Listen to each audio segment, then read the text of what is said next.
Mike, before the series, you did talk about with some of these fourth line decisions that it might depend on the type of team you're playing. Yeah. How much is that weighing into not playing a guy like Holla? Just in kind of, again, we talked about this before the playoffs started, and a lot of it for those guys was going to come down to how they are playing before the playoffs started as well.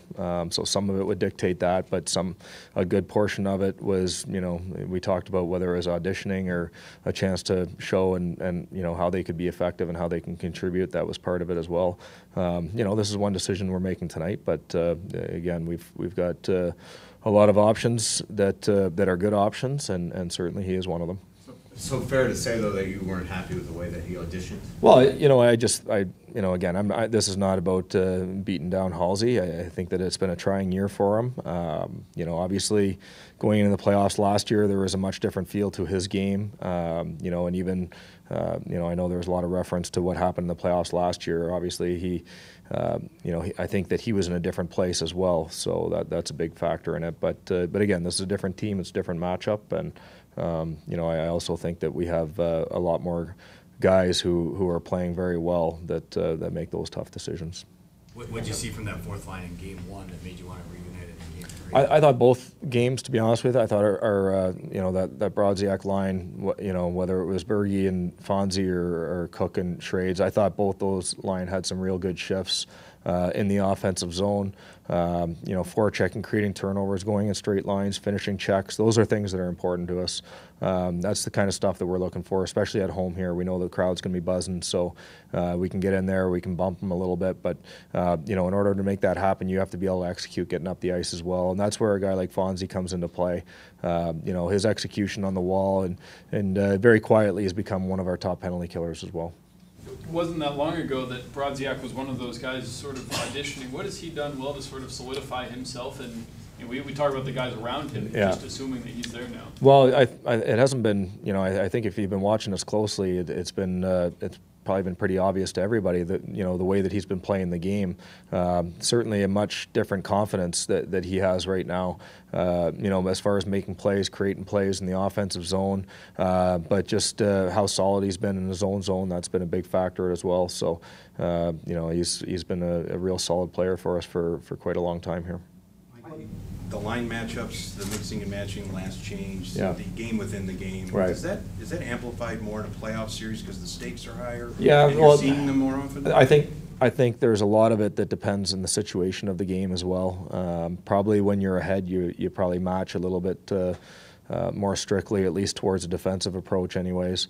There's a lot of your decisions that you're making as far as who you're putting on the ice and when you're putting them on the ice that are not just based on when the other team puts their players on the ice. Some of it might be a defensive matchup, some of it might be a forward matchup, some of it might be you might be looking to try to take advantage of a matchup that you think could be favorable on the other side, or it could be a zone matchup as well. So there's a lot of things that go into it, and as much as anything else, they're a deep team. We think that we're a deep team. Everybody's got to be ready to do the job against everybody, and you want to make sure that your guys are in a rhythm, that somebody's not sitting on the bench for 5 minutes just because you're trying to chase a particular matchup. We like to think that we're good enough that we can try to dictate that kind of game. Well, generally, like in the course of any kind of game, how many good mismatches might you get? Well, against a team like St. Louis, we don't think that there's a ton of really good matchups, and I would also argue that they have the same against us. It's two very even teams, two strong teams that are deep from their lines 1 through 4 and D's 1 through 6. That it's a tough matchup both on the offensive and defensive side. That's what just makes it so important. The importance of every shift going out there and making sure you're ready to be on top of your game. What's it like matching wits with Ken Hitchcock, or do you even worry about him on the other? I don't think about it a whole lot, to be honest with you. Obviously, he's a fantastic coach. I think his track record speaks for itself. So, but I'm certainly a lot more focused on our team and the things that I need to do. The crowd's going to be outstanding. Do you have to guard against being too amped up at the drop of the puck? Yeah, in some sense, I think that we have to make sure that we understand that there's a process that has to be followed here. And we have to be ready from the drop of the puck. We have to be ready for what follows through the course of the game, both good and bad, in every situation. That said, you don't want to go over the line, but let's get close to the line. But they're going to be loud. Let's give them a reason to be loud here tonight to start the game. I think we should come out with a lot of energy. I think we should come out finishing checks, going in straight lines, hopefully get some shots and getting after them.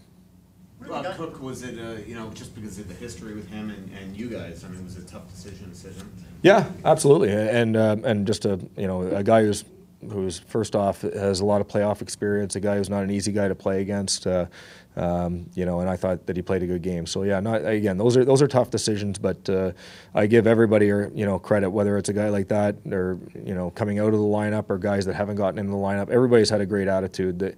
The team atmosphere is very good right now. Everybody's all in for each other, and obviously we're hoping to make this a very long run here, which means that everybody will factor in. What have you got out of Jordan Leopold? Been really impressed with his game.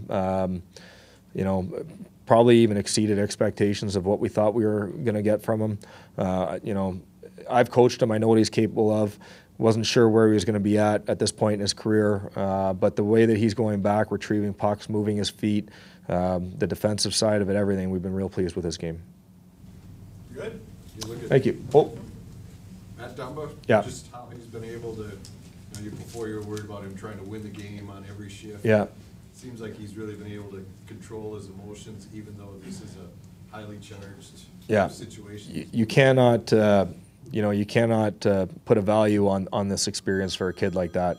And, for him, just real pleased with how he's handled up to this point. But, just the message is similar to what we gave him during the season, as he was having good nights and whether it was a bad shift or a good shift, it's always about the next one. That's our mindset with him. And just because things went well the last game doesn't mean you should rest on that. He's playing well right now, but we have to make sure that he understands every night's a new challenge. And like I said, this experience is very important for him.